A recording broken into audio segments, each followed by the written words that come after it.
Are you struggling for consistency in your sim racing? Does your iRating look like a roller coaster? If so, we have good news for you. The way to get more consistent is to first understand what you're doing differently than the professionals. And VRS is the answer. With our competitive subscription, you will have the telemetry, setups, tutorials, and everything else you need to fully analyze your driving. Our data packs and the ability to compare your driving with the best in the world will show you exactly where to adjust your inputs, change your driving line, and shave seconds off of your lap times. And our powerful and precise Direct Force Pro wheelbase and precision pedals are being used by some of the world's best drivers. All these champions agree that VRS hardware is not just the best on the market, it's also priced well below the competition. So if you're looking to upgrade to direct drive and the best pedals in sim racing, VRS is your answer. If you want to get better, get faster,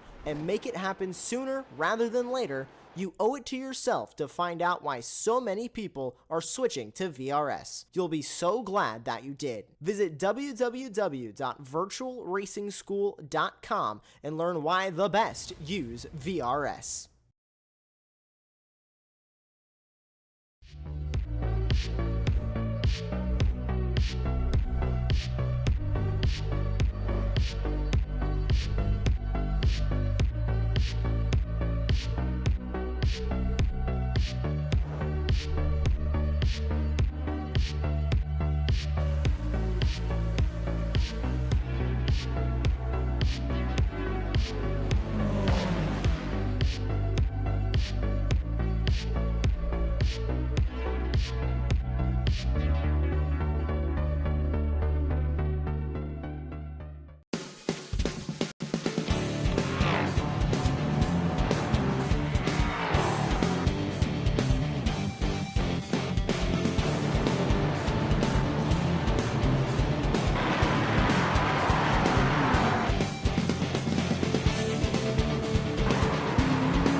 Thank you for joining us tonight. It's round number 6 of the Extreme Motorsports Ricmotech miniMite Sports Car Challenge, where some of the best virtual LMP3 and GT4 racers will do battle here on Apex Racing TV. I'm Greg Ginsburg, and joining me in the announce booth for tonight's 60-minute sprint, as always, is Larry Lefty McLeod. And of course, we've got Jonathan Grabowski behind the scenes, selflessly giving us all the best views of tonight's action. And tonight we head to the home of tradition, beauty, and speed, Lime Rock Park. Opened in April 1957, when life and road racing seemed so much more simple than today. Lime Rock is quite often compared to a Plaza del Toros, a bull ring, and tonight you'll see many of the finest matadors compete. Bullfighting, or La Corrida, after all, is a tradition that dates back to 700 AD, and that's often played out in 3 different parts. First is Tercio de Veras, where the matador observes how the bull reacts to the waving of their cloak. Second is the Tercio de Banderillas, where the matador attempts to weaken the bull by inserting 2 barbed sticks into its shoulders. And then finally, there's the Tercio de Muerte, where the matador attempts to gain dominance over the bull and put it out of its misery. Honestly, not all that different from racing that we see here in the MSC, where those 3 stages, scope out your competition, wear them down, and then go for the kill, must happen in very quick succession. And so, Larry, yes, I realize that we're not in Spain, we're not in Mexico. I realize that it is St. Patrick's Day, and that you are not Irish, you're Scottish, but welcome to Lime Rock Park. You covered just about everybody there, and that's a lot of bull you managed to squeeze in there. Yes, it is. But yes, we are at the bull ring. We're in the middle of the Northeast in this tiny little quiet track with special hours, but it does get great for racing. It is a very fast, very short lap around here, and it just gets to be almost like a meditation. You just sort of get this it's so repetitive. It's just like you're just like whispering to yourself, you may as well just sort of feel this track, because it's not a big place. It is just corner after corner. It is going to be fast. It is going to be a whole lot of traffic out there. It's going to be a busy night with our couple of classes. We have an hour-long one single race here tonight. I think this is going to be fascinating to see what's it going to be like, intermixing classes, or even can a GT4s pass on each other around here? I think we're going to see more passes than you might expect, and this should be a good one. Yeah, I'm definitely looking forward to it. I mean, this is a track where I think, for example, GT4 passes on other GT4 cars is going to be a challenge. The LMP3 cars, as long as the GT4 racers are aware of their surroundings, I think we'll see that get done. And, I'll tell you, Larry, it was interesting as I was looking back through some old track records for Lime Rock to give you an idea of the types of cars that come and race here. Our fastest LMP3 racer during the week, Kevin Carlisle, turned in a 43.8 second lap here, and I believe that's actually faster than the fastest lap on record for the real Lime Rock Park. But let's do this, Larry. We've got our racers out for qualifying right now. Thankfully for them, we give them 15 minutes of what we call lone qualifying, where the track appears as though they have it all to themselves. Nice solitary laps here where they can go and click off the fastest lap times and not have to worry about that traffic in setting their laps. As we take a look, we'll give you a quick rundown here. As you can see, Kevin Carlisle, the fastest of our LMP3 racers, Leo Dragota, the fastest of our GT4 racers at the time, and we've got very few drivers still out on course, one of them being Jim Pfeiffer there in his Aston Martin, and it looks like he just completed his fourth and final flying lap. But just quickly to give you an idea how you can pick them out, of course, the LMP3 cars, well, they look like prototype cars, but they do have orange number boards and end plates on their wings and orange mirrors on the cars. But our GT4 racers, we've got our two different classes. We've got GT4 Pro, we've got GT4 AM, and the Pro, we'll start off with the AM racers like Chuck Lobano here in his Mercedes AMG GT4. They've got the green number boards, mirrors, windshield banners, and end plates on their wings. And then our Pro racers, of which I don't believe we have any left on track at the moment, they've got the red number boards red number boards, mirrors, end plates on their wings, and windshield banners. So, Larry, we are only 10 minutes into qualifying, and I believe almost every single one of our racers has already turned in their 4 flying laps, including our interview guest for the evening, and that is David Klimovich. And we from Slow Bros Racing, driver the number 21 GT4 AM Cayman. Well, let's talk to him a little bit. All right, Ned, rejoicing you here is the entire Klim Club now rooting for one of the Klimoviches. We've got David here with us pre-race, and David, you've got the big following. I don't even see them in the chat yet. I think they're just waiting with bated breath to hear you speak. How is it going with the whole clan, and are they all ready for tonight to watch this thing? I think tonight is the one night almost everyone is busy, actually. Perfect. That's awful. You get your big interview, and they're all just like, I got to make dinner. I got laundry to do. Yeah, it just didn't work out. That's okay, though. They were so let down after Long Beach, they just never came back. Yeah. So I see that you and Mike both finished your qualifying, and he's got a bit of an edge there, just a little tick ahead of you. Is there a bit of a rivalry between you guys? Do you guys trash talk a little bit the week leading up to a race? No, honestly, we work together. We're pretty cooperative. If one of us is in front and clearly has the pace, we try to kind of switch and follow the other one.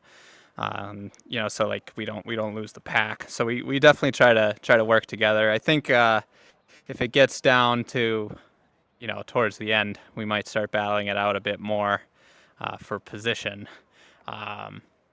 But yeah, no, it's mostly friendly out there. It's good, yeah. It's always good to see. But you guys, you don't even drive the same platform, so it's like your teammates sort of, but not sharing setups. Is that deliberate, or you guys just have preferences that you like the Porsche and he likes the Mercedes? Yeah, so we've got 2 in the Porsche, 2 in the Mercedes. So Mike and Doug are both relatively new. So they both just joined the series, and they felt the Mercedes was a bit more forgiving than the Porsche. The Porsche, you really got to drive on a razor's edge, and being mid-engine, you got to be, I think, a lot more precise with the trail braking. The Mercedes in a lot of places on this track, for instance, you can really just lift, where in the Porsche you really have to get on the brakes a little to actually get the car to turn. Yeah. Yeah, it takes a little different technique. I'm probably more of a Mercedes guy myself. I think, like you say, they're a little bit easier to drive, and I get that. But it's great. It's been a lot of fun to watch you guys in the chat. Do you get any sort of live look into what the chat's going on or what they're talking about? Do they tell you afterward what they were chatting about? No, they tell me afterwards. I have done it before where I can see chats and stuff during the race, but it's just too distracting. I kind of need to keep my head in the game. Even sometimes just glancing up at my mirrors is enough to make me miss a braking point. So never mind trying to read chat as I'm going. Yeah. But on your performance this season, you've had a rocky start there with a couple of rounds. The last few rounds, though, you seem to have settled down. You've collected some good points. Are you starting to look around you and see who you need to finish in front of to be able to move up in the spots? Yeah, I haven't looked particularly at people. I'm kind of just focused on the numbers. I think, like you said, I had a rocky start, and coming into the season, I actually thought I had a really good chance at, first or second. And so right now, I think you can correct me if I'm wrong. I think I'm in 6th. Mm-hmm. But I am working my way back up slowly. So if I finish out the next couple races with just keeping my nose clean, that's usually enough to get me to around 4th or 5th. And depending how the other cars fall, if the right people are behind me, I might start moving up a bit more. So I'm really hoping to at least snag a 3rd by the end of the season. Yeah, and Larry, he was actually 8th going into Long Beach for the last round, so made up 2 positions. I think jumped Stephen May and also John Casey, if I'm correct. Yeah. So we're about to go to the grid. Any special shout outs you want to give here before we grid up? Shout out to the Klim Club. Sorry, if they watch the recording. I know. I think my girlfriend's still watching live, and my friend Alessandro might be watching live. So hey to you guys, and we'll try to put on a good show. Awesome. Well, good luck tonight. Any luck? Maybe we'll get a chance to talk to you at the end of the race. I hope so. Have a good one, guys. All right, there you go, everybody. That was David Klimovich from Slow Bros Racing, currently running 6th in the GT4AM category.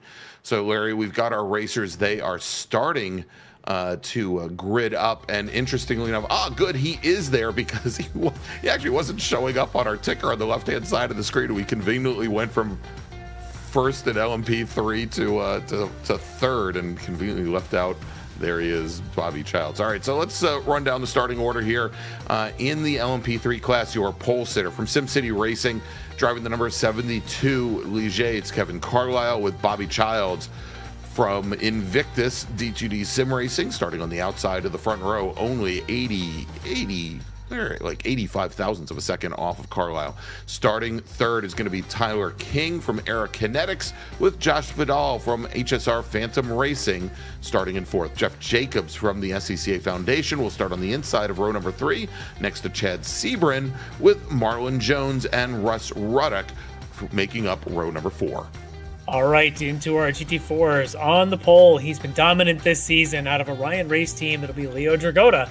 He'll be lined up alongside Dan Carrito, making a good qualifying here in the Saints and Sinners Racing Porsche. He'll be on the outside of row 1. Row 2, it's going to be Leo Dragota's teammates from Orion, Mike Dam on the inside, alongside Eric Violette from D2D Sim Racing.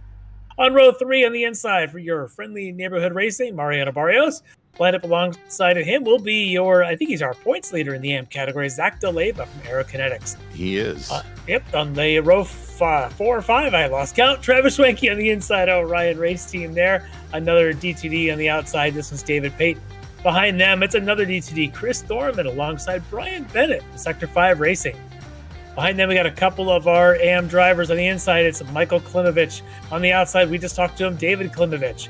They're lined up together from Slow Bros Racing. Behind them, Chuck Labano from Frito Sports on the inside, and Carlos Barrero from Speed Lab Dream to Inspire on the outside. Next back, Lucas Dragota from Dragon Sport Racing and Stephen May from May Force Racing. Behind them, You've got Neil Weston will be on the inside, HTPK Racing, and Greg Brockway from Rennsport. We've got Andre Wedderburn from the Speed Lab and Dream to Inspire alongside Chris Hampton from Lead Paw Racing, and finally Jimbo Pfeiffer from Sector 5 Racing. All right, Larry, and it's going to be a very short pace lap, of course, as the pace car now bringing the field through what used to be known as the no-name straight. Now it's the Paul Newman straight here on this 7-turn, mile-and-a-half little bull ring. Want to let you know that when our drivers come onto the front straight and they hear the command to start racing, it will be one of our race stewards, and they are provided by the SCCA Foundation. The SCCA Foundation provides funding for the SCCA Academy, training the next generation of race workers and volunteers that make real-life road racing events possible. Visit sccafoundation.org for more information. All right, so Larry, when they come down the downhill here, the pace car will peel off, and when they hit the end of the curbing on the left-hand side of the screen, they can get the start command at any time from our starter. As they now come on to the front straight, Kevin Carlisle, Bobby Childs, your front row. And we are racing here at Lime Rock. Green flag, and we are heading down towards Big Bend for the very first time. It's Carlisle with just a bit of an advantage on Bobby Childs as they go into Big Bend, turns 1 and 2. They both slide in ahead of Tyler King, but King coming up the inside in that Aerokinetics machine gets ahead of Childs. Childs now forced to hold off Josh Vidal and Jeff Jacobs as they head to the Paul Newman straight. Let's go over to our GT cars. They've already taken the green flag. They're going in the Big Bend for the very first time. Leo Dragotta looking to extend his streak. He's got the advantage over a teammate from Orion, Mike Dam, with Mariano Barrios in his McLaren running in third, just ahead of Eric Violet in his Aston Martin, with Dan Carrillo and Travis Schwenke running 5th and 6th. Carrillo, rough start. Remember, he started on the front row, already dropped back into 5th, I see, there in his Porsche. And a great start then for Mike Dam to be able to kind of cozy up there to his teammate, Leo Dragotta, who started from pole. There's a little contact. That's, I think, Bennett getting into the back of, I think it's Michael Klimovich with David on the inside. Klimovich able to hold that inside, but as they go through the downhill, side by side with a couple of those Mercedes. Yeah, and Bennett, Larry, even before that tap, he is now dropped down into 10th position in pro. He's right with Lucas Dragotta right now, but dropped 5 positions on the start. This is not going to help. No, it is not, as that Mercedes now goes off at Big Bend into the grass. He's going to drop now almost to the very rear of the field. The only driver behind at this point, Chris Hampton in his 907 McLaren. Oh, we may have had an issue here with Bobby Childs. Remember, started on the front row. He lost that position, but was still in it. Here he is coming down the straight for the first time at the end of lap 1. Let's see what happens here. Does he go a little bit deep? He does, a lot like what we saw Bennett do, and Bobby is off, but I don't know that he can control this. He does. Good recovery, actually, for Bobby. Yep, good recovery. Gets car rotated, gets back out on track there. Loses a number of positions, though. He is now down to 7th in LMP3, and it is a 2-car fight for the lead as Tyler King from Aerokinetics now having to hold off Kevin Carlisle. Carlisle, your pole sitter, and they are door-to-door, side pod to side pod, coming through Big Bend here as we start lap number 3. And as they go through their side-by-side, Larry, Josh Vidal in the number 26 machine, he's starting to close down, but look at this, already 3 laps in, and they're coming up on the meat of that GT4 traffic. Oh, this happened so quickly, and there's Bennett, who had that struggles earlier. Now he's falling victim to all of these LMP3s that are trying to get by. But this King and Carlisle battle, these two have been swapping victories all season long. In fact, I think even 2 weeks ago, they swapped victories in that 2-race sprint format. So these guys can't quite figure out who wants to lead this championship. They don't even know who wants to lead this race. Vidal, though, is the spoiler if he can get up there. Look at him now, right on the back of King. And then who's that coming up the inside? Is that Jones? Or Jacobs? I think that's actually Jeff Jacobs. Yeah, exactly. Who now moves up to 3rd, who gets around Josh Vidal there as they are fighting through traffic. Yeah, great move there for Jacobs. Opportunity knocking. Yeah, indeed, Larry. And so 2 weeks ago, round number 5 of the championship was at Long Beach, and unfortunately we weren't able to bring that broadcast to you in LMP3. We had Kevin Carlisle take the win in race number 1. It was twin 35-minute sprint races, and Kevin Carlisle took the win in race number 1 with Josh Vidal finishing second and Jeff Jacobs finishing third. Tyler King finished all the way back in 7th position for that opening race, but came back to take the win in race number 2 with Carlisle finishing second and Chad Sebrin, who had finished 4th in the opening race, coming home with finishing on the last step of the podium. We have a new leader. King Yes, just we overtook Carlisle on the front straightaway, and now Tyler King has got the lead in this race. A moment ago, he was in that fight there with a few others, including Josh Vidal and Jeff Jacobs, but King now, with some momentum, takes the lead. Indeed, and as he slices through and around, I believe that was that DeLeva that he got around, yeah. I think, coming through the uphill. Put a good amount of ground between he and Kevin Carlisle now. 3/4 of a second, which Larry here at Lime Rock That's is a lot. It's an eternity. Yeah, exactly. Yeah. Well, here's And so- Bobby Trials on the recovery now. He's trying to make his way through and get around. I want to say that's Marlon Jones he's battling with. Yeah. And they're right Bobby behind almost that. Bobby almost went wide again, going into Big Bend as he tried to get a little bit, get onto the brakes a little bit later than Marlon Jones, and Jones was able to hold him off. And we'll see here as they reset and make their way through all this traffic once again. Yeah, Vidal just in front of them, though. And there's contact. Bobby got into the back of Jones. I think he managed to recover, get back on the track, but Bobby, all kinds of struggles here after a great qualifying session. But now Jones is able to put a little bit of daylight between he and Bobby Trials. But here's the battle of Josh Vidal and Jeff Jacobs, the battle for third. Jacobs in the blue, Vidal in the black with the orange stripes. And Front straight. Yeah, and Jacobs sticking all the way to the inside, hugging the white line drivers right, hugging the curbing through Big Bend.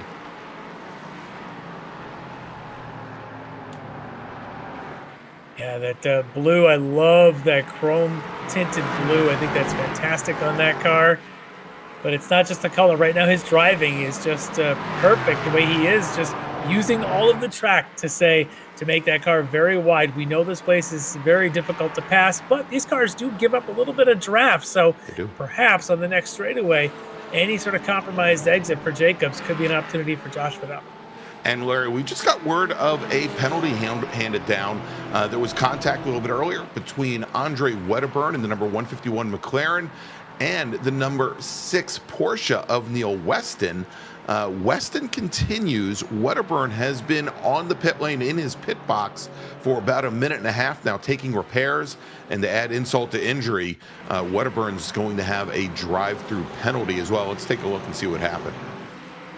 Yeah, a little bit of congestion here coming down the hill onto the front straightaway. And that's a lot of grass for Wedderburn. That's a big off. Yeah, but I don't think that was it. At least not yet. Maybe. Well, we'll keep an eye on this here and see where this goes. All right, now we think we got it. Let's take a look here as they come through Big Ben on the previous lap, and we see Weston there had gotten around Wedderburn, and Wedderburn a little bit anxious. He stuck his nose under there. In the left-hander. Yeah, just no place to go for him.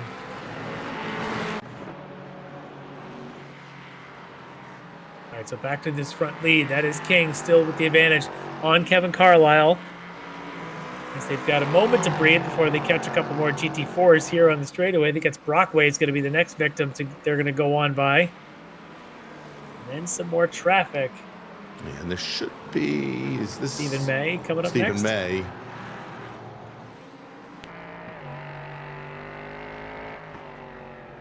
Should be Carlos Barrero in front of him. And there's Barrero in 14. Yeah. Then you got Bennett, who's maybe righted the ship after that rocky start. Pretty far back, though, from his next competitor. A few seconds up the road now before the next of the GT4s.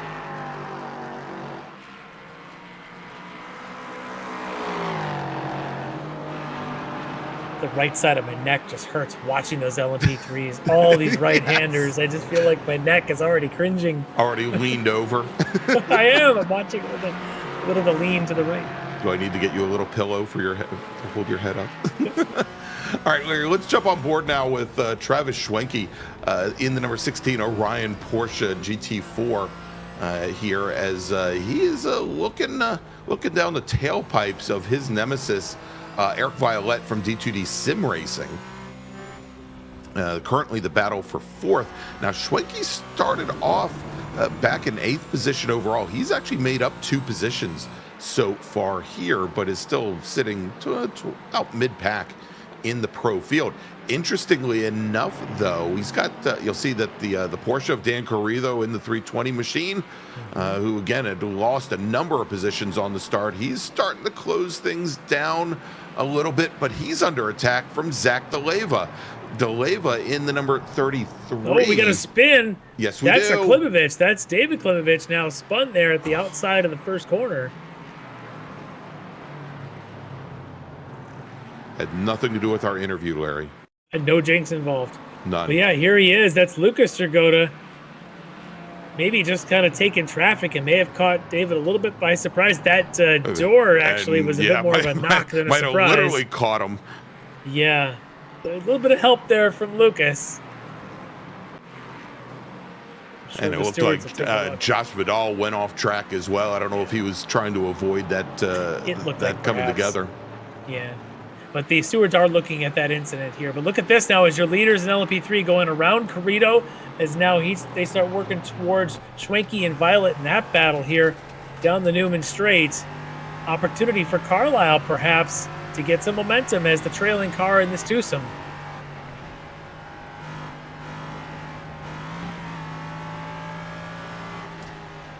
Barrios, a little bit of hold up. Throttle modulation that Carlisle is putting in there through the uphill just to keep the rear end of the car on the pavement.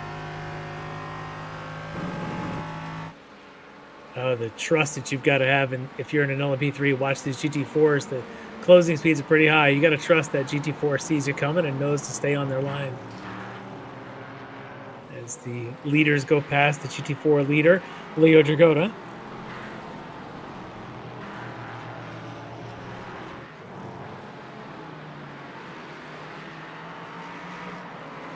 And there you go, Larry. It's just come in that Lucas Dragotta gets a drive-through penalty assigned for that incident that we saw just a few minutes ago. We got a pile up running there. Very wide. And is that Chris Hampton, I think, that we just saw go off coming into the right-hander? It is. Yeah, there's Hampton there in the McLaren. He had someone else involved there. Yes. I think that it looked like an orange car. I think it might have been Thorman in the D2D Let's catch machine. this replay here. So it may have started as a single car. We'll see what Hampton does here through the left-hander. And he just runs wide. And I think someone may have followed him out there. Let's watch this develop. Right. I thought I saw an orange car come through right here, Larry. Yes. Contact. And it looks like Bobby may have helped his teammate along. It might be D2D on D2D action there. Oh, no. Yeah, I think we'll take a close-up of that. But, bump drafting through the right-hander is not... Yeah. Let's go on board with Thorman. I'd like to see out the back if we could, because I think it's a red. Yep, there's Bobby. And there's Bobby giving him the hip check. Hockey season's not over. Yeah, that'll get reviewed in D2D's world, and it is being reviewed also by the stewards here. Thankfully, the Hartford Whalers have been down in Raleigh for the past number of years. Yeah, who's not a Whalers fan? Come on. All right, so there's Tyler King now opening a little bit of margin. He's a second and a half on his rival Carlisle. So he's just got the rhythm through traffic. He's very quick to dispense of any GT4s in his path. Carlisle's being a little bit more deliberate. We'll see if that can be continued, or if perhaps if that comes back around to haunt Tyler in his quest to win this race. Yeah, and of course, here we go. No penalties being issued. Yeah. Bobby Childs receiving a drive-through penalty for that D2D on D2D. action there. I was going to say, Larry, of course, we should remember that all of our racers likely, in order to get to the finish line tonight, will need to take a pit stop. And as Carlisle has, probably not Carlisle, as Brian Bennett has some issues there, runs a little wide on the exit of the downhill. But especially at a track like this where you can't really very easily determine where you're going to rejoin, probably, the best chance that you have here is hoping that, at least for Carlisle, that if he doesn't make up the ground through traffic now, that he just has a better placement as he comes out of the pits from his pit stop. Well, this is the pass for third place, and Vidal gets around Jeff Jacobs. And it looked like Jacobs was just, he was pinned in behind a GT4 car. There was nowhere to go. It didn't stick, because here you go. Jacobs now ahead of Vidal as they go through the uphill. You have to see a replay of that one as well. And I'm getting word, Larry, that and as I check through our logs here, it looks like Josh Vidal ended up going off track. So let's take a look. As he's coming up in the Big Bend. Yeah, and he just got on the brakes mid-corner, probably wasn't sure which way he wanted to go around David Klimovich, and instead Jeff Jacobs goes around him. But he does stay on pavement for the most part. All that work. He had been behind Jeff for a number of laps. He made it one straightaway before just a small mistake cost him the position. Bobby, a little more deliberate past Barrios and Eric Violette this time. Doesn't want to take out two of his teammates. Yeah. So interesting note here, Larry. Of course, Lime Rock, many, 7 turns, all joined by some very, very short straightaways. And in talking to Eric, one of the things that he said was that they are, that they're actually going and running quite a bit more wing than they had originally anticipated running here. And one of the major reasons why actually has to do with that uphill. In that they were losing a lot of time as they come up and crest the uphill and the rear end of the car gets loose. The car's traction control would start to kick in. And they found that they were actually losing more time the more the car relied on the traction control. So by going to more rear wing, it actually stopped the electronics from taking over as much. Quick replay here of DeLeva and the Aerokinetics Porsche with King, the Aerokinetics LMP3 going by. DeLeva, though, trying to leave room for Carlisle, and Carlisle didn't get the room he was hoping for. DeLeva all the way off at the exit of the downhill. Yeah, and remember that DeLeva, Larry, is our GT4 and leader at the moment. Now, a couple of weeks ago at Long Beach, he didn't have the best of outings. In the first race, he finished back in 13th position. The second race finished in 5th. And I think that was the first round where he didn't take the win. I believe he went 4 straight to start the season off. This is certainly not going to help him now.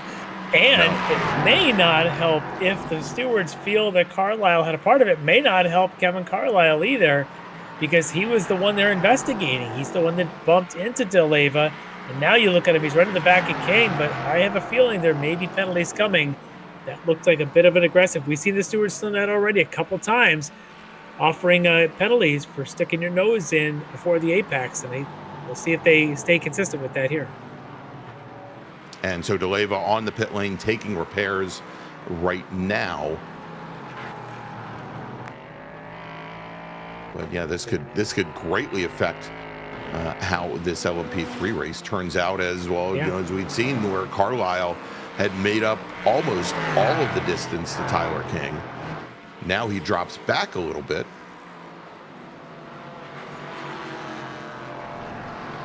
King continues to just thread through traffic very efficiently as he gets around Klimovich there, but again opens up a couple of extra car lengths on Carlisle as we're still waiting for stewards to close that one out. But look at this little bunch. This is now Eric Violette with Schwenke chasing down Mariano Barrios. and Corrido in the other Porsche right behind them as they come up onto, let's see if that was Pfeiffer perhaps?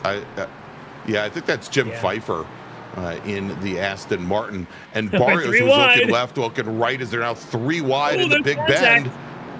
Barrios and Violet did touch just a little bit. I think it's fair touching, though. That wasn't so bad. But Violet's going to take the position now up to third in this race.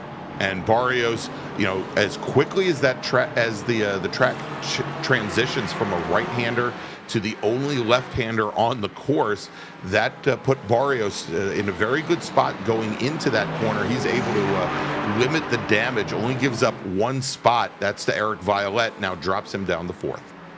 As Marlon Jones wants to just get on through this and not disrupt the good battle for third that's going on here. He's able to go on by.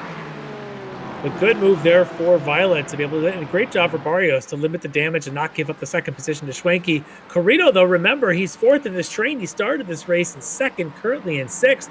Corrido has got the pace to be up there. He's just got to maybe pick a spot or two. I think what's also going to come into play is going to be our pit stops at some point here.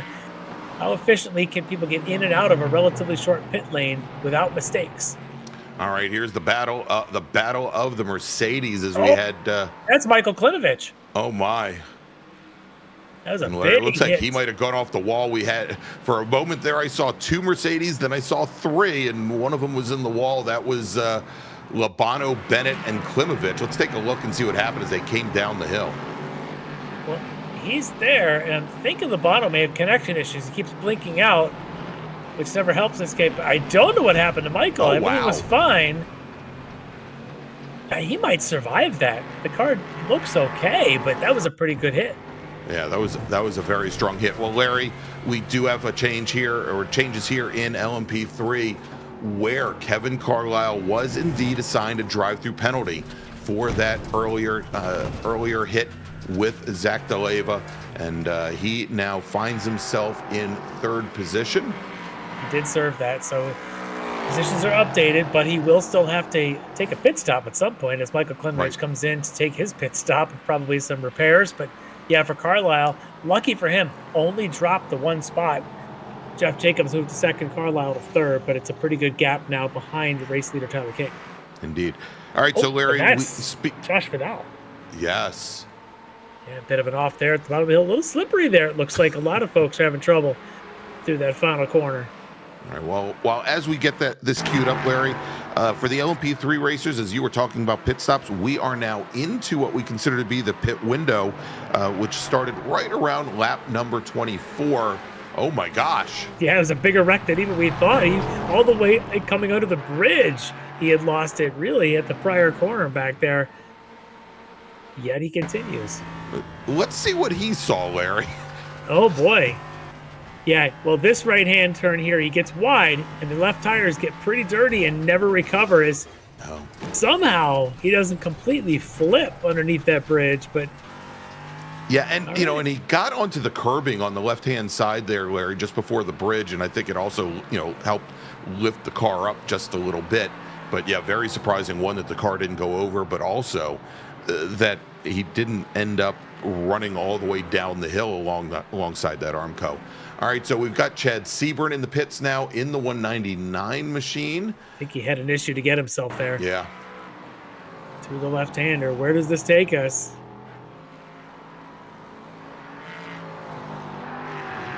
That's a little bit of... It takes us into the Armco, Larry. A little slide, and yes, it does. And so Seaburn looks like he will be there for just a little while.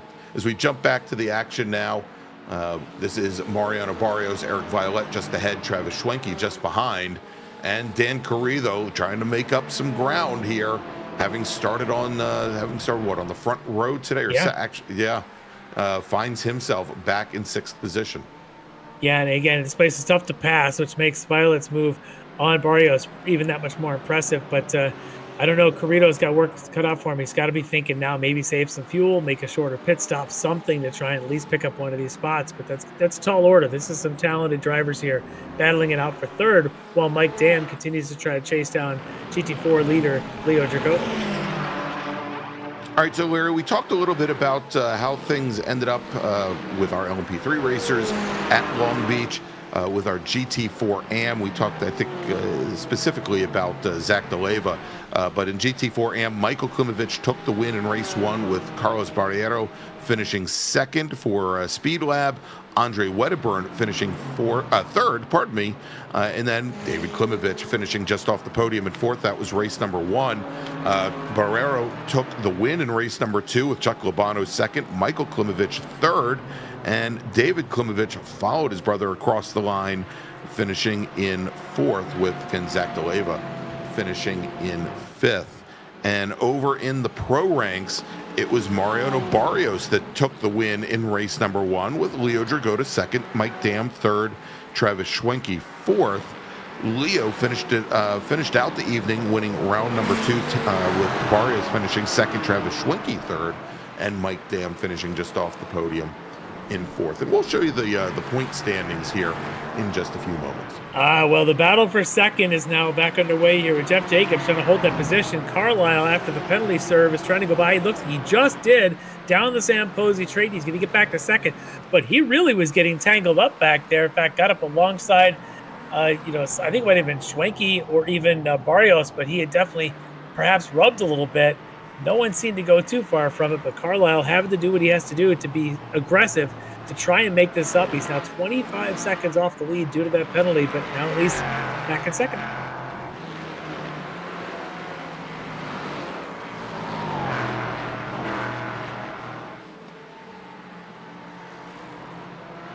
As Mike Dam making sure he gets through that corner efficiently before Carlisle comes by.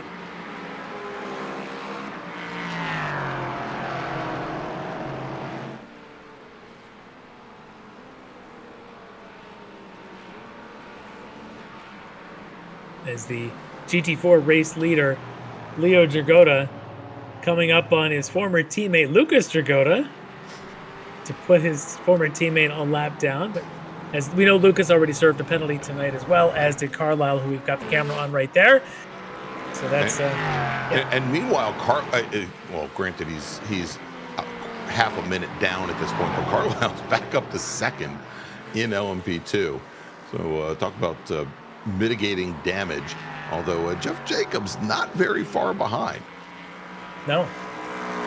Well, it's still staying in this. There's the Jacobs car.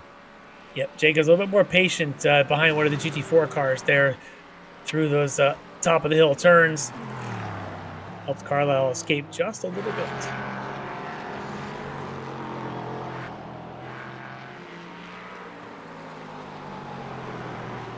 I'm sure Jeff just super happy with his Florida Gators and their SEC tournament championship, heading to the basketball tournament this week. For those fans of sports ball, there's a few of us still around.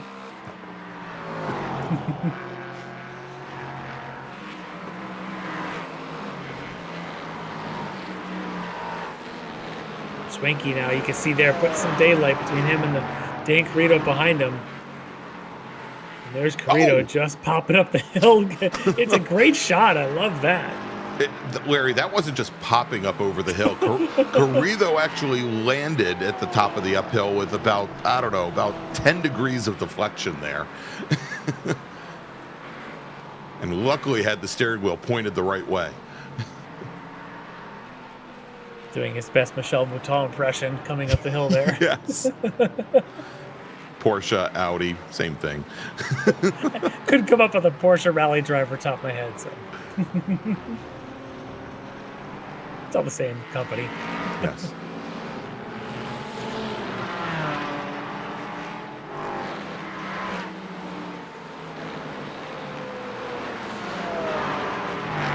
I think he's just trying to stick with Mariano Barrios to not lose sight of him there for that fourth place spot as Bobby Childs in the D2D LMP3 comes through.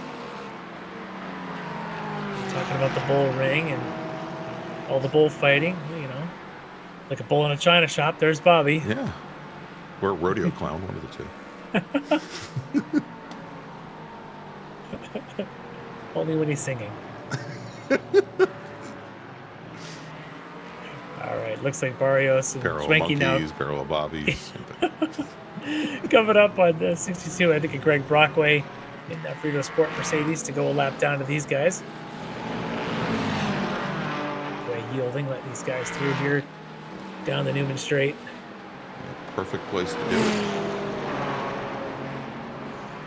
Not a very straight. Oh, Schwenke did not get the courtesy of the lift, though. Apparently No, he did Barrios. not.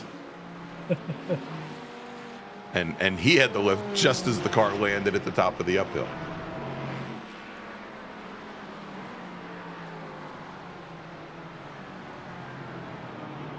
As we jump forward, and there is our interview guest for the evening, David Klimovich, which I think probably now Larry guarantees that he's going to go off within the next lap. He's already gone off once, so hopefully I understand that. our jinx quota has been met. Well, he's on the heels of Lucas Dragotta. Now, Lucas is in the pro category, David in the AM. I'm sure he'd like to get that position because he's got Stephen May then just a couple of seconds further up the road. Yeah, not very far up. If David can use the draft here, if Dragotta maybe pull him down the Samposi straight here, the one long straight here at Lime Rock, relatively speaking.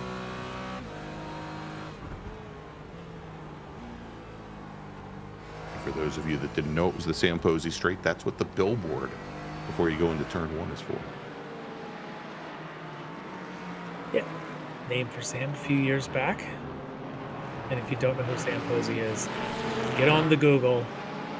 Go and read about one of the best writers there's ever been about motorsports. So, that guy has forgotten more about motorsports than all of us combined have ever known.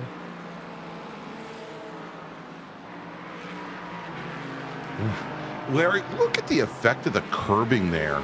Yeah. As Klimovich came through West Bend, which is as harrowing as some of the corners are here. At West Bend, you go through there and all you do is you just stare at the Armco driver's left. It really lifted up that Porsche a ton. And I'm wondering how much it affects things like the Mercedes here that the Dragotta just ahead of them are running. Well, Lucas seemed to be staying off more of the curbs than Klimovich is. You watch Klimovich, he seems to be attacking them a little bit, as you noted there, through West Bend. So I think that gives him, if he can control that, it gives him a bit of an advantage in exit speed on some of these faster straightaways. That time he stayed off of it. Pushing his luck too much as there's dirt flying in the foreground. Didn't see who it was.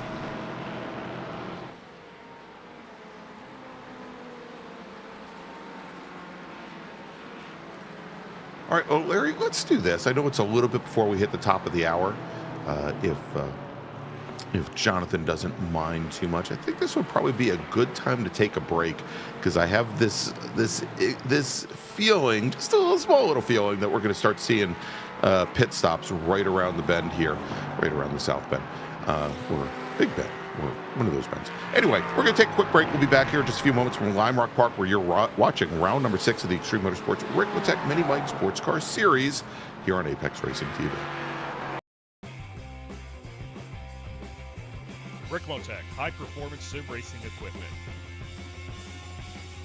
Whether you're just looking to have fun, train for race day, or become a serious esports competitor, Ricmotech has you covered. Hundreds of name-brand parts. Support from experts that love sim racing. Trusted by the pros. There's only one place to go, Ricmotech.com. The SCCA Foundation is a 501c3 organization serving as the charitable arm of the Sports Car Club of America. One of the programs partially funded by the foundation is the SCCA Academy, an online learning management system used to keep real-life racing track officials up to date on the highest standards of race safety and officiating. Through this program, the SCCA Foundation is supporting the future of the best trained corner workers and event officials in motorsport. You can support these efforts at www.sccafoundation.org.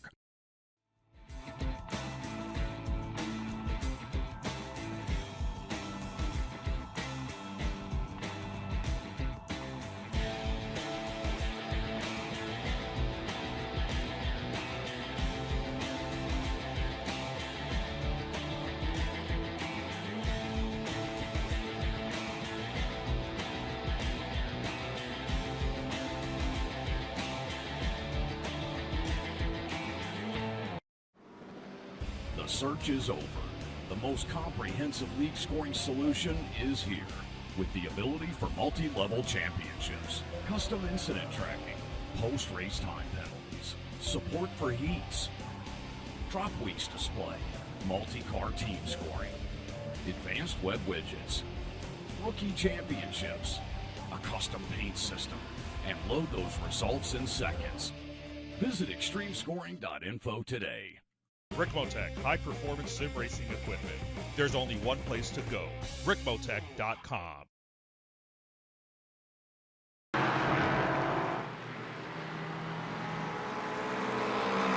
Welcome back to Lime Rock Park. It's round number 6 of the Extreme Motorsports Ricmotech miniMite Sports Car Series here on Apex Racing TV. I'm Greg Ginsburg. He's Larry Lefty McLeod, and that right there is Mariano Barrios, and he is the first, I believe, of our GT4 racers, maybe with the exception of Travis Schwenke, to come down the pit lane to take on fuel to go to the end, and likely to keep from dib-dolling his tires, Larry, to take at least a pair on the left-hand side.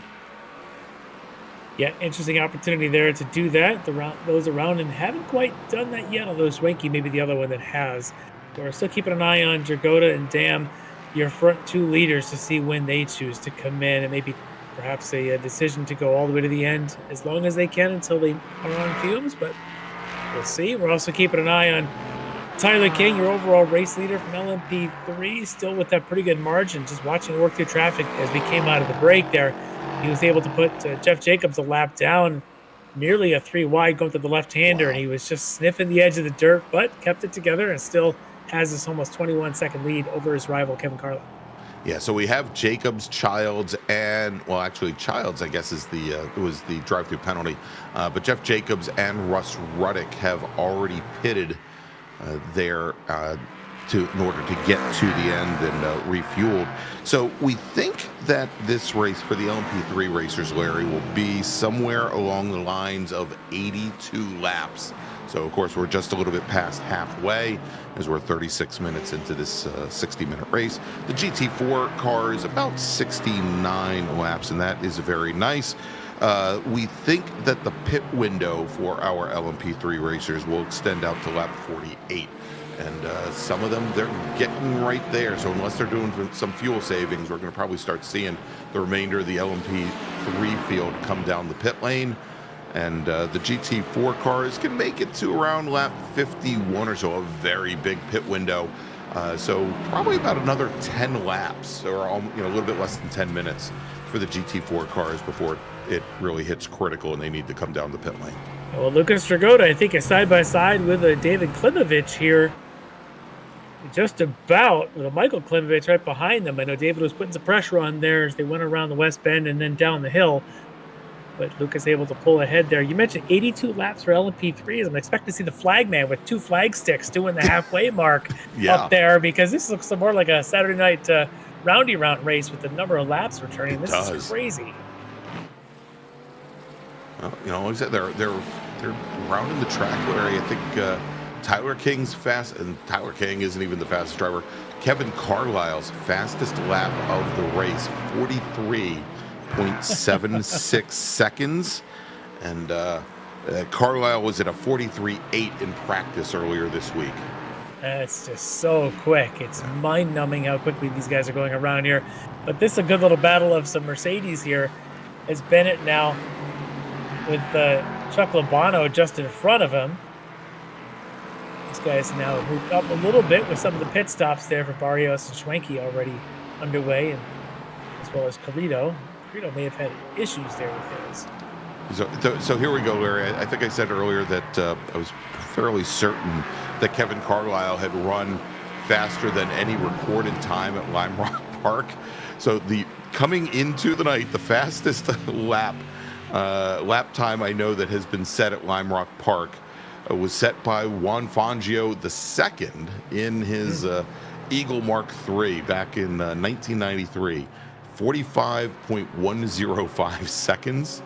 And Klaus Graf in an Acura HPD ARX 03, this was back in 2012, turned in a 45.14. And so we've got Kevin Carlisle at a 43.7. All right, we got a good little battle here of Schwenke and Barrios, both post pit stop. Barrios looked a little bit wild there through the left-hander and then through the right-hander, but still with the position on Schwenke. It's a good battle going here, a lot like what we saw. The Bennett was able to get around Chuck Labano for that position. As Labano now is in the pits, you can see him just there on the right going down pit entry. Yeah, and as he comes in, David Klimovich, our interview guest, completed his pit stop, and he now rejoins right behind this pack. Oh, look at Schwenke now trying to get up alongside Barrios. Barrios has that left side, though. He'll be on the inside here to the left-hander. That's the tough thing about passing here. Sure, you can get alongside in that opening, Big Ben, but you got to get the left-hander position. Barrios has it.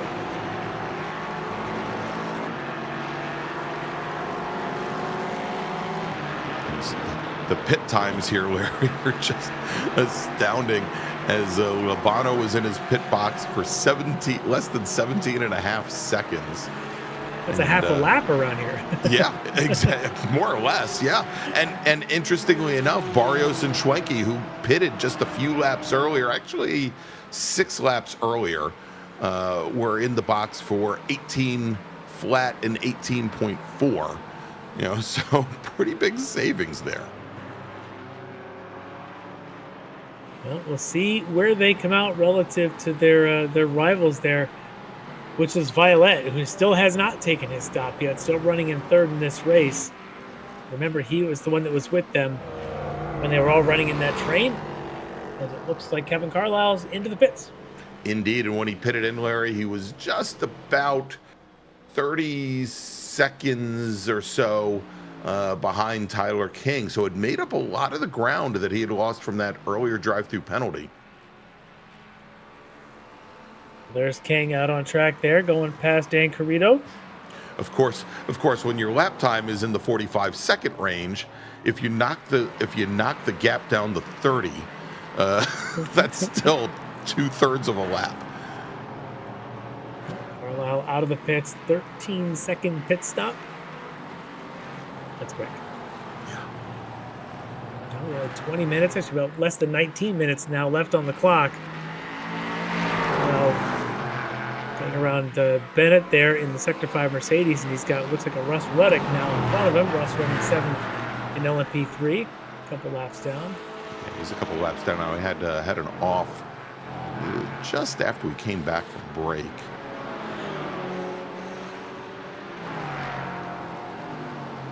It's an observation that Schwenke's going to know exactly all the details of a rear end of a McLaren, all the way down to the serial numbers of the transmission, as much time as he's getting behind that McLaren. So he might not have any eyebrows left once that McLaren shoots out flames out of the exhaust pipes. The new ones don't do that. I know. Disappointed. That was one of the best effects on iRacing, I thought. Yeah.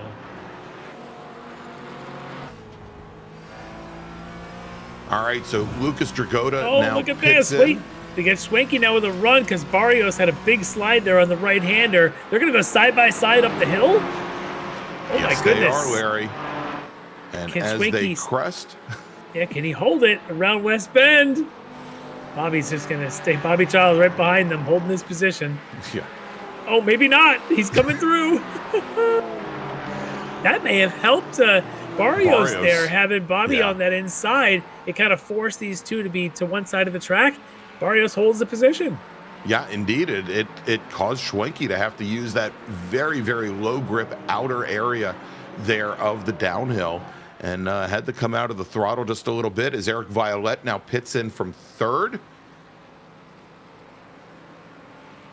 And as he pits in, Lucas Dragota returns to the action from 8th.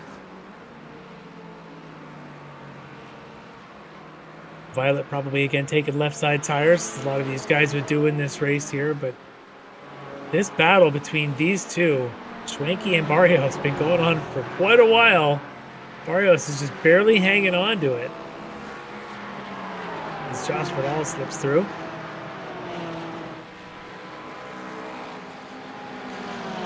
This is doing a great job of getting the power down coming out of these corners.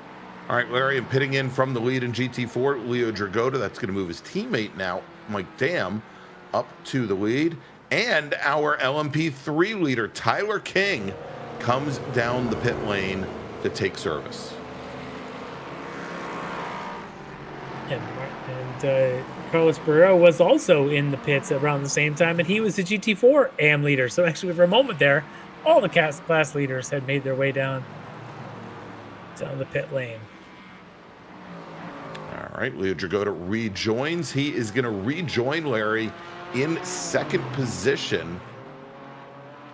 50 seconds back from Mike Dam, so almost an entire lap, or probably 30 seconds or so back. But critically, he's about 10 seconds ahead of Eric Violette for the third position, but this is where it's going to matter, is Dam hot on the pit entry. Well, Larry, it looked like he got all crossed up coming down out of the downhill, and as the car was cranked over, a little bit of brake here, a little bit of steering lock there, and all of a sudden the car's pointed onto the pit lane entrance. Well, there's his rival / teammate. There's Leo Dragota down the hill. Oh, and that's Bennett. Bennett in the Sector 5 Racing Mercedes having issues coming down the hill. Yeah, well, he looked like he's going to recover, but where are these two Orion cars? It's going to be Dragota back to the lead. By quite a bit, in fact. Maybe even more than the 1 second plus. It may be close to 2 by the time his warm tires on the left side get him going. There we go. We hit the 1.5 second threshold.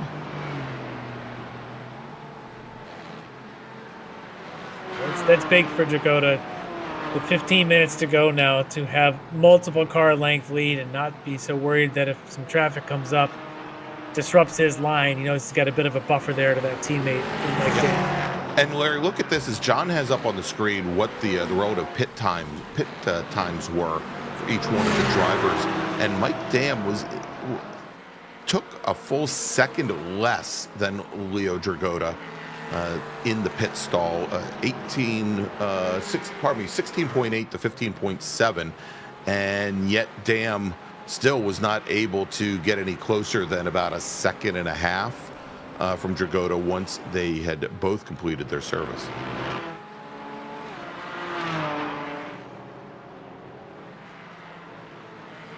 This battle continues. Schwenke. Yep. Again, it starts at the left-hander. Coming out of the opening big bend.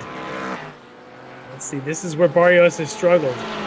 Either he's light on the throttle like this point, he's got to hold position, or it's a case of he gets out of the dirt. This time he's a little bit slow, but it's better positioned as they go through the uphill.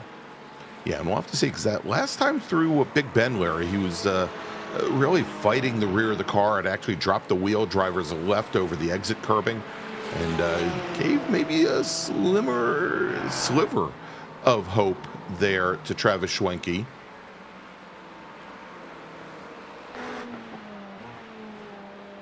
That Porsche makes up a lot of ground on the braking going into one. Yeah, it really carves entries beautifully. You just can't do anything with it. Barrios being real smart as to which side of the track he maintains through that big bend.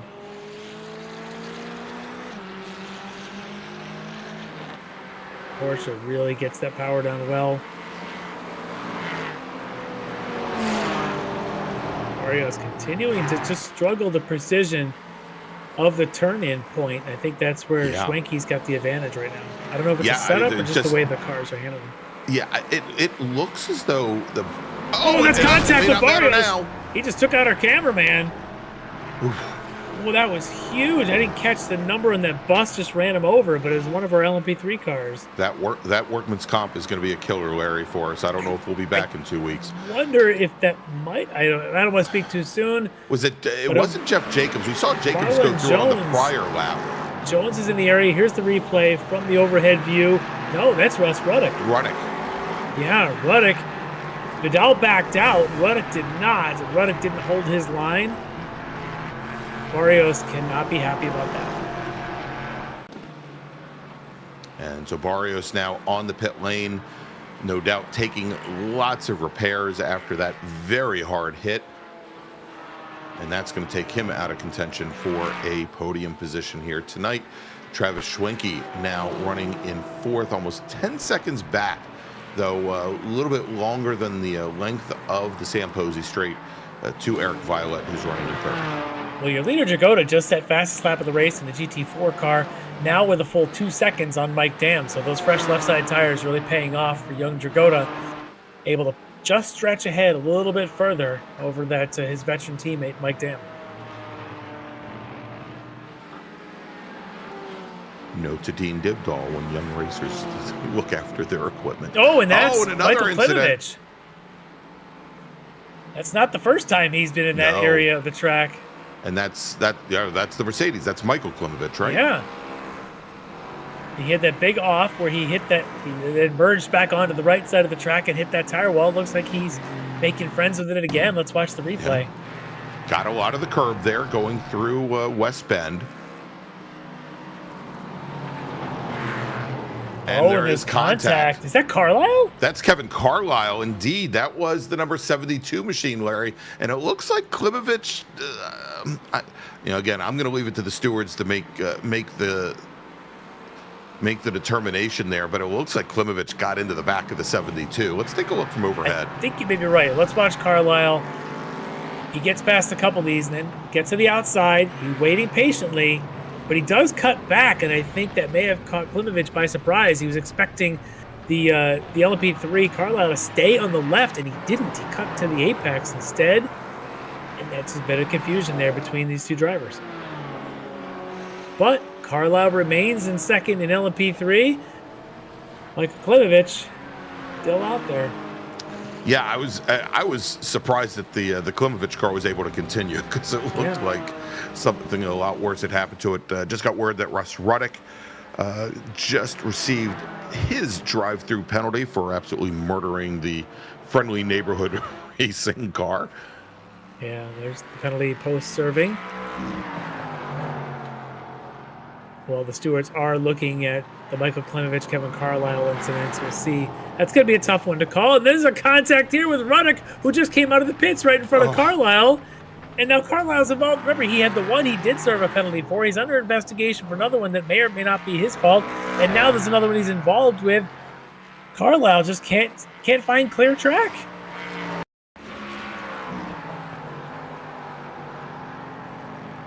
So at this point, Larry, after taking out the friendly neighbor, well, that one I don't know if that was. I'll say in Carlisle's defense, Ruddick looked like he was going to stay left on the track. Yeah. And Carlisle said, "Okay, I'll go around you on the right," which would become the outside of the left-hander. Right. Yeah, let's see what the stewards say, but that's a tough call there because of where Ruddick is. His body language looked like he was going to stay left and give Carlisle the pass on the right. Yeah. And then that gap closes. And then the door closes. Yeah. I don't know, Larry. I'm starting to consider calling Russ Ruddick the Green Goblin at this point. Yeah. He's having a rough night, but this little tiny stretch of asphalt here is just a tough place to find pass for all this traffic. Carlisle's got to be thinking, I got to make 8 more minutes, and then I have a feeling he'll be a quick disconnect at the end of tonight's race. Yeah, I think so. I mean, but even with that, Larry, he's now 20 seconds behind King. And the only other LMP3 car on the lead lap. Yes. John, can we throw up what the per lap deltas have been for those two cars? I mean, I know the last lap. Yeah, for King and Carlisle. I know the last lap, obviously, Carlisle was off of King's pace. Yeah, King, that's traffic. That tells me King's got the pace at this stage of the race. He's so quick through and efficient through traffic. 4 out of 5 laps, he's at an advantage on Kevin Carlisle. And then, of course, the incidents that Carlisle's been unfortunately involved with. But King continues to lead this race. Carlisle continues to stay in second. Jacobs has got his way to third. Vidal right now only about 3 seconds back from Jacobs, so that position's not decided yet. And then you see Bobby Childs there. He's running in 5th. Well, John, that's a new one. At least he's on the broadcast. Yeah. The other John. Well, actually, both John and Larry, let's do this. Let's bring up the current point standings here for LMP3. And we'll see how things are playing out at the moment and how things might be affected as we come through here. Because we came into the evening, as you can see there, with Kevin Carlisle with an 8-point advantage over Tyler King. It may not change all that terribly much here if Carlisle holds on for that second place with Josh Vidal. Then now another 17 points back from Tyler King, and another almost 20 points, 18 points back to Chad Sebring for the close enough crew. Yeah, a win to second place is often around 5 points, depending on bonuses and all that stuff. So King getting the win. If Carlisle was maintained second, we could still see Carlisle in the lead tomorrow morning in the points, but it's going to continue to get closer with 2 rounds to go after tonight. 2 more rounds remaining, Larry, and next up on the schedule in 2 weeks is Imola. I'm sorry, that's the World Challenge next week. Going to be heading to Bathurst, to Mount Panorama for round number 7. And that is going to be another one of our 60-minute races, as we only had two rounds with the twin 35-minute races, the last one being at Long Beach 2 weeks ago. So we'll be going to Mount Panorama for round 7. It's always an interesting place for multi-class racing. Not a lot of room going up the mountain there, but that's 2 weeks from now. Here. Yeah, that's 2 weeks away right now. We've still got this one to close out. Now, Dragotta had been pulling away from Mike Dam. Dam able to close some back in there. You can see the last 2 laps, but Dragotta's lead still over 3 seconds now with just about 4 minutes to go on the clock, depending on where Tyler King is. Yeah, and then another 18 seconds back Travis Schwenke. So it is a 2-horse race at the moment if Mike Dam can close things down. But here at Lime Rock, 2.5 seconds or 3.5 seconds is pretty much an eternity. A couple updates here. The Carlisle and Michael Klimovich incident was reviewed. No action there. I'm not too surprised, as King has an off and on there. He's going to lose a couple seconds for that. Luckily for him, able to continue. But so no penalties issued between Carlisle and Klimovich. The other incident that has been reviewed was between the 89 of Eric Violette and I believe the 25 of Marlon Jones. No action, inconclusive. I see Violette has lost position. He's now 4th in GT4. Yeah, that moving Travis Schwenke, as we said, up into 3rd place. All right, Larry, real quick here, as we do only have 3 minutes remaining, let's take a look at our point standings in GT4 AM. We go ahead and pull those up. We've got sitting at the top of the championship right now, Zach DeLeva.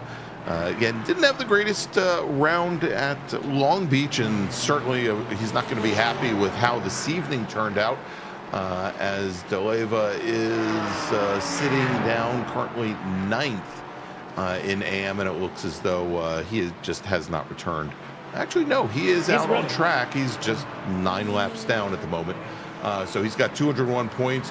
Carlos Barrero from Speed Lab, currently 2nd in the championship, 14 points back with 187. Then Chuck Lobano, another 4 points back from there in the Frito Sport Racing Mercedes. Aaron Beaver for D2D this season, only a single point back with 182. And Lobano currently leading, in fact, running 5th overall on the entire track of all the GT4s. Could be a good points night for Lobano, sitting there in 3rd coming into tonight. He could find himself in 2nd tomorrow, and in 2 weeks have a shot there to get closer to that lead of DeLeva. DeLeva's got to stop the bleeding of these races like this and get another good result. So could make Mount Panorama interesting in a couple of weeks. But we are now down to probably 2 laps to go here. Tyler King is coming down the front straight with 1.5 minutes to go. All right, well, then we're going to make it quick, Larry. Let's take it our GT4 Pro championship standings right now, where Leo Dragota is currently your points leader with 265 points. He's got 20 points on Eric Violette, who broke Dragota's streak 2 weeks ago at Long Beach. He's our only other race winner so far. Mariano Barrios, another 40 points back from there, and obviously not going to be making a big points haul tonight after that big incident. Dan Corrido from Saints and Sinners, currently 4th in the championship, with Mike Dam, who's currently running 2nd here tonight at Lime Rock, running 5th in the championship for Orion. All right, let's jump back there and get back on board with Tyler King.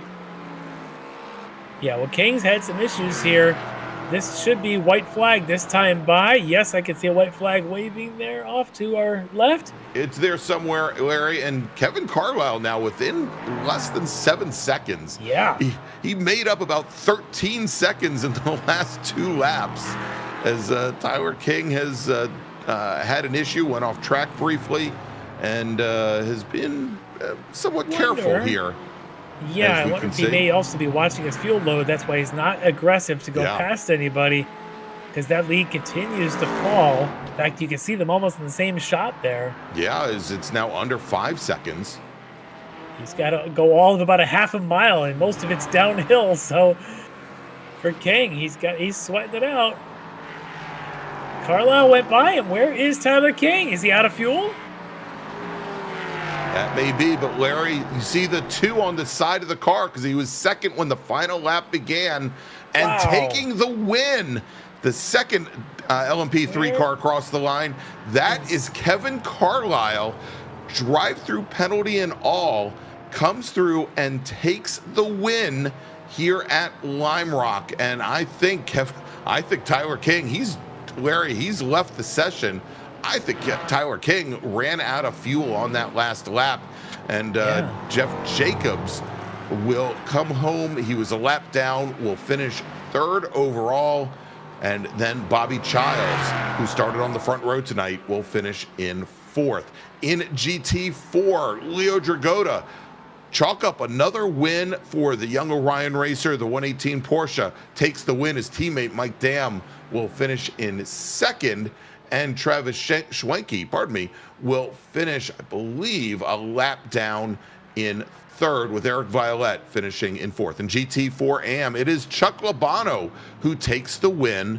Finishing 2nd will be Carlos Barrero, who has had a very good streak of finishes here so far in the last couple of rounds. Stephen May will finish in 3rd, with David Klimovich finishing just off the podium in 4th.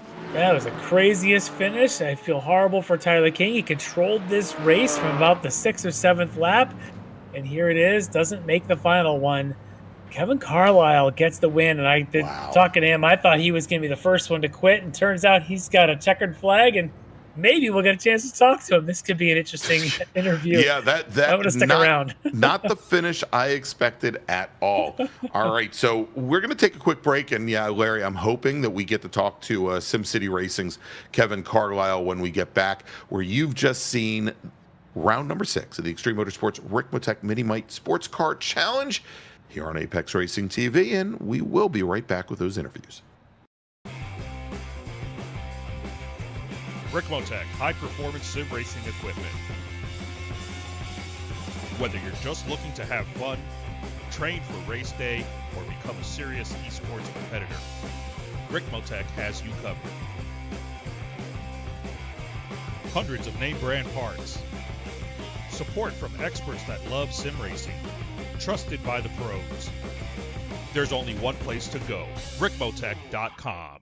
The SCCA Foundation is a 501c3 organization serving as the charitable arm of the Sportscar Club of America. One of the programs partially funded by the foundation is the SCCA Academy, an online learning management system used to keep real-life racing track officials up to date on the highest standards of race safety and officiating. Through this program, the SCCA Foundation is supporting the future of the best-trained corner workers and event officials in motorsport. You can support these efforts at www.sccafoundation.org.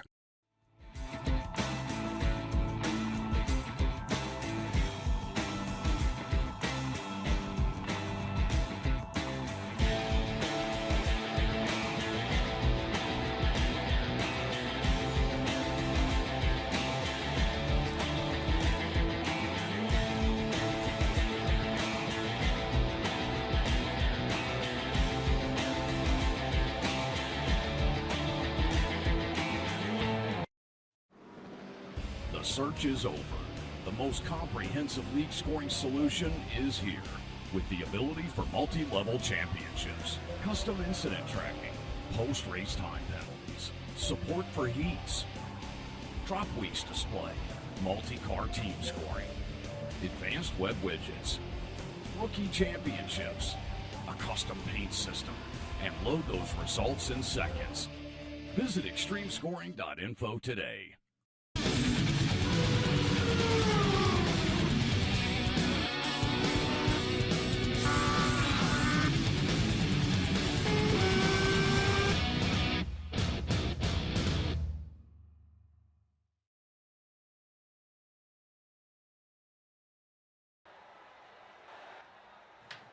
Welcome back to Lime Rock Park, the Bull Ring, where you've just seen round number 6 of the Extreme Motorsports Ricmotech miniMite Sports Car Series. Larry, it took me almost the length of an entire lap to say that. Let's take a look at our final finishing order and perhaps the biggest surprise all season long. Not because of who it was, but how it ended up. Kevin Carlisle from SimCity Racing takes the win in his LMP3 Dallara with Tyler King, who led the majority of this race. The Aerokinetics driver running out of fuel on the very last lap. Jeff Jacobs will come home in third, a lap down. In GT4 Pro, Leo Dragota chalks up another win for Orion Race Team with his teammate Mike Dam finishing second, and Travis Schwenke coming home in third, all in their Porsche GT4 Caymans. And then in GT4 AM, it's Chuck Labano and his Frito Sport Mercedes taking the win, with Carlos Barrera from Speed Lab finishing second, and Stephen May coming home in third. David Klimovich just off the podium in fourth. All right, we've got some folks in the green room waiting for us, Larry. Let's start off with our GT4 AM winner this evening, racing for Frito Sport. It's Chuck Labano. At the white. All right. Joining us here is our winner of GT4 AM, Chuck Labano. Congrats, Chuck. Wild racing out there tonight. It just looked like everything was just coming at everybody all the time. How did you survive and manage to get this win for yourself here tonight? Well, I'm not going to be able to tell you how I got the win because I didn't know how that happened. I spent a lot of the time, about half the race, by myself. I was basically just avoiding everything and everyone. People were going left and right, and I was losing spots and gaining, and oh my god, it was a lot. But yeah, it became a boring race at some point, which I'm perfectly happy with. Which you guys know, I love a boring race because I get to talk to you guys. Boring can lead to good things for sure. So that's a good thing for you. But yeah, every time we saw you, you're in the battle with somebody at one point. Brian Bennett was by you. You had the other Mercedes and Klimovich there with you for a little bit. You seem to be around. We're watching a replay where David Klimovich had a spin in front of you, and you have to avoid all of that. It's tough to keep your head on your shoulders when all that's happening around you. I'm glad I have VR. My head was turning. I might have to put some ice on it after. But yeah, I think I'm an honorary member of the Klim Club now. I seem to have them around me all the time. There's no escaping, or maybe they're just on the field. Who knows? Yeah, well, it was a great night for you. When it comes to points, we're kind of waiting for that refresh to happen. It could be good for you, being able to move up at least one spot in the standings for you. Were you watching that even as before this week, or are you going to start watching it now to see what you got to do to try and catch Zach for the lead? I kind of have to now. I mean, Zach's really going to have to screw up. He's had a great season this year for me to do that. But to be fair, I mean, any of the podiums I'd be perfectly happy with because there's a lot of fast drivers in this class. Yeah, well, I think we're looking at the points update now, and it might have a new points leader. It might be Chuck Labano leading the way for Frito Sport in the GT4 AM standings. I am not kidding. Not at all. It's slim, all but right. It's there, Chuck. Yeah, awesome. 2 points between you and Carlos Barrero, another 4 points to Zach DeLeva from there. So 6 points separating the front three, and you're at the top of the list right now. Pressure's on. More races, eh? Yep. Oh boy, that's going to be a tight one. Hopefully a bit exciting for you guys. You know me, I like to go side by side whenever possible, so I'll fight my way through whatever it takes. Right. Well, we hope it's exciting, but for your sake, I hope it's boring, since that tends to lead to good results. But for the win tonight, you want to give any special thanks, shout outs to anybody that helped you? Well, the usual Frito Sport. They always have my back there with Edgar and Tom and the paint and Matt pushing me with the setups. And of course, my ever-loving wife, who puts up with the swearing and the noise and the vibrations that comes from the other room, and will still bring me a drink as needed. Well, you deserve a good cold one tonight after a victory here for the Frito Sport team. So congrats, Chuck Labano getting the win at GT4 AM. Thanks, guys. All right, there you go. Congratulations, Chuck. Let's move on now. And Larry, we're going to go to our GT4 Pro winner. It has been one heck of a season for him. Let's talk to Orion Racing's Leo Dragota. All right, back in the win column, it's Leo Dragota getting the win for the Orion race team. And Leo, tonight, at times it might have looked easy, but I know it's not. You're getting hounded by one of your the fastest and one of your teammates out there. You got all that traffic going on. What was going through your mind? What did it look like from your vantage point tonight? Yeah, this track's all about consistency. I was just trying to keep it clean and then build my gaps and use my gaps because you can't pass here. So you can kind of use the gaps you've gained to fuel save. Because the only place you can kind of pass this in this place is the pits. So whenever I'd build a gap on Mike, I'd start saving, try and go an extra lap. He ended up going an extra lap and I did. So it didn't really work, but still able to keep the lead and, take home the win. Yeah, well done tonight. This place is definitely one of the hardest tracks to keep that focus. You really can't lose any concentration here, for the consequences are pretty steep. But for you getting another victory, it's got to feel good. I guess the race a couple weeks back, you got one of the victories that night, but the streak is broken, but you're back in that win column here. Does that mean does that mean a lot to you to kind of be dominant, or are you just trying to get enough points to win this championship, or do you really want to put your stamp on it? I mean, if we go back to last season, when we were in the BMW, I didn't have a great season. I had computer issues, and it just wasn't what I should be. And I came into this season going full push, and I came to win. Well, definitely paying off. The focus, the hard work is right there where you need it to be, and giving you another victory here. But I know you've got a good team and some other folks behind you. I'd want to give a shout out to any of them. Yeah, Ryan, Huffy, parents, Lucas, you guys for the broadcast, everyone at the league. Yeah. Well, congrats again. Another win here for Orion Reese team and Leo Dragota. Well done. Thank you. All right, Larry, let's do this. We've got both, or probably our top two LMP3 racers in the green room right now. They're probably either swapping racing stories or they're getting ready to throw punches. I don't know. Let's bring in from our second place finisher tonight from Aerokinetics, driving the number 428 Delara. Let's talk first to Tyler King. All right, Tyler, I was hoping this would be a little bit more of a fun interview, but the way that last lap went, the last couple of laps, I don't know how much fun you want to have, but I got to hear the story. You had such a good run going tonight. You seem to be just locked in the zone, but you crossed that white flag knowing that there's a chance you may not get to the end. Walk me through how the race ended there. Yeah, it was unfortunate there. Just a couple laps to go going into the uphill, and I got into trouble with Chad. He got out of control and unfortunately made contact. Had a meatball flag, and I was just thinking to myself, like, well, if I serve this penalty, it's probably going to be worse for me in the long run. I didn't know exactly where the disqualification would drop me by the end of it, but I figured, it'd be better than coming into the pits and serving a possible 10-minute repair that I can't escape from and finish like 5th. So just took the chance and drove it to the end until they pulled me off the track, and the stewards took me to the steward room to yell at me, because I didn't serve my damage. But yeah, not the story we were hoping for tonight. A really unfortunate way to end it, but congrats to Kevin. He survived the chaos and got there when it was when it mattered. But I guess now we're even. He had an incident in round 2 at PIR with traffic, so That's right. I guess we're even, just in different regards. But it's going to be, an interesting last 2 weeks. I don't know if I'm going to be able to close this gap on the championship now, depending on how things finish, but anything can happen, I guess. Yeah, that's a crazy way. We did not actually see that incident. We weren't even quite sure if it was just a fueling issue. It seemed odd at such a short track, but at least we know you don't have to fire your crew chief now, and that it wasn't on track and not a fuel load issue. But yeah, that's a tough way to go. But going into these last couple of rounds, how much time, rough ballpark number of hours, you think you're going to put in the next 2 weeks getting ready for Bathurst?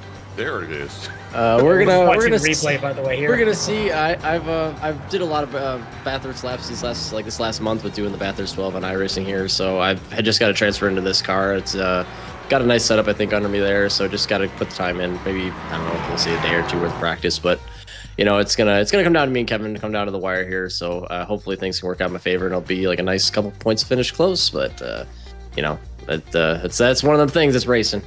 Yeah. All right. Well, congrats on the second place tonight. I know it's not the win that you wanted, but you're still in there. It's not lost on points, and I know that we'll see you ready to win it in 2 weeks. So, congrats for the second place here tonight, Tyler. Appreciate it, guys. All right, Larry, let's bring in our winner now, leading the championship by 14 points, driving the number 72 SimCity Delara, or probably Ligier. Did I say Delara? Or is it? Yeah, it's Ligier. Let's bring him on in. It's Kevin Carlisle.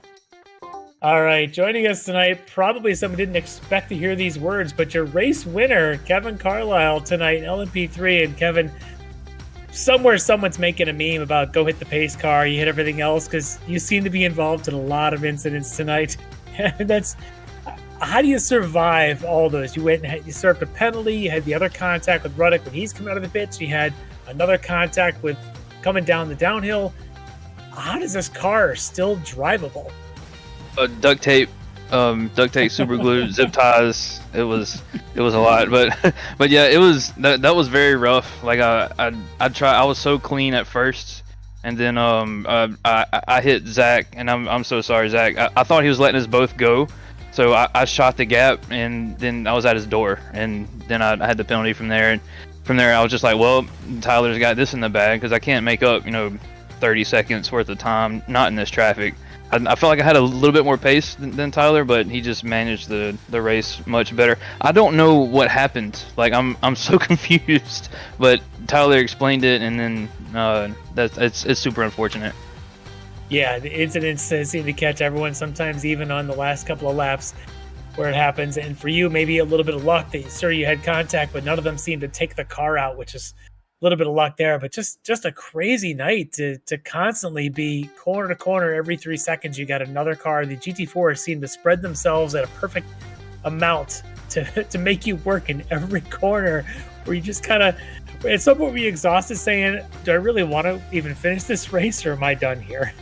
Yeah, at some point you're like, I'm just pulling over. Like it's because like you said, it's every single corner, and some people lack a lot of awareness, and it's frustrating. But hopefully we can all work on that and get better as a whole series. But yeah, round 2 for me was same scenario. I got killed last lap by GT4, and it made me lose the race. So I don't know if this is a karmic payback. I have no clue, but I hate winning like this. But I mean, I don't know what to say. Has those days.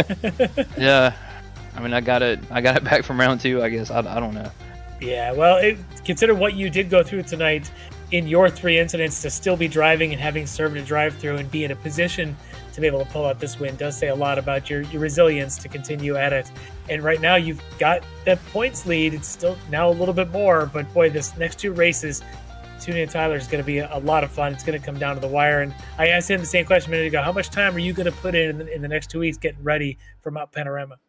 It's either going to be a lot or zero. Like, because so fun fact, I've never done a race on that track ever. Oh, like I do not like it. I get a lot of crap for that because I call it the Australian Road, because to me it's not a proper racetrack. I just don't like it. I'll get flamed for that. I don't care. I'll stand on that hill and die. I do not like Bathurst. Yeah, that mountain. No, that little tiny hill in Australia. I'll stand on that little ant hill and die on it because I do not like it. Well, I will say you've got 2 weeks to make friends with it, so take that for what it is. You're gonna have to drive it for an hour in about 2 weeks, and we'll see. It's going to be a challenge. It's a challenge for everybody. But you're in a points battle, and that's always exciting for us. And we're looking forward to seeing this battle between you and Tyler come down to these next 2 rounds. So, but tonight it is your victory, well deserved from surviving all that you had to go through to get there. But I know you've got teams and friends and family that probably help you out along the way. Yeah, I wouldn't say well deserved. I just got lucky. But yeah, thanks to everybody watching. Thanks to sponsors, Abruzzi, Jordan, Monster, Oakley, everybody at SCR. It's such a good group to work with, and yeah, thanks for you guys putting on a good show. That's about it. Well, it was a heck of a show to watch, and you were certainly a big part of it. Don't know if you'll ever want to watch this one a replay, but it was kind of fun to watch. Yeah, I'll watch it doing cardio this week, so I'll start hating it. All right. Well, congrats for the win from SimCity Racing, Kevin Carlisle. Thank you, guys. All right, thanks so much, Kevin, and congratulations. Just take the damn win. All right, Larry, let's take a look at what we've got coming up in the next couple weeks here across our different Ricmotech series. Next week, March 24th, that's Monday night, of course, starting at 8:10 p.m., the Ricmotech World Challenge for our GT3 and LMP2 and GTP racers will be at Imola for a 75-minute race. It's round 6 of 8. And then in 2 weeks, March 31st, the miniMite Sports Car Challenge will be at Bathurst at the Mount Panorama Circuit for another 60-minute race. And then finally, in 3 weeks, April 7th, Monday night, 8:10 p.m. Eastern Daylight Time, the World Challenge will be at the Nürburgring Circuit for another 75-minute race. And again, that's round 7 of 8. So both series, the season starting to wind down. All right, so for Larry Lefty McLeod, for Jonathan Grabowski, I'm Greg Ginsberg. None of us are Irish. Have a happy St. Paddy's Day, everybody. Stay safe, and we'll see you next Monday night. Ricmotech, high-performance sim racing equipment. There's only one place to go, ricmotech.com.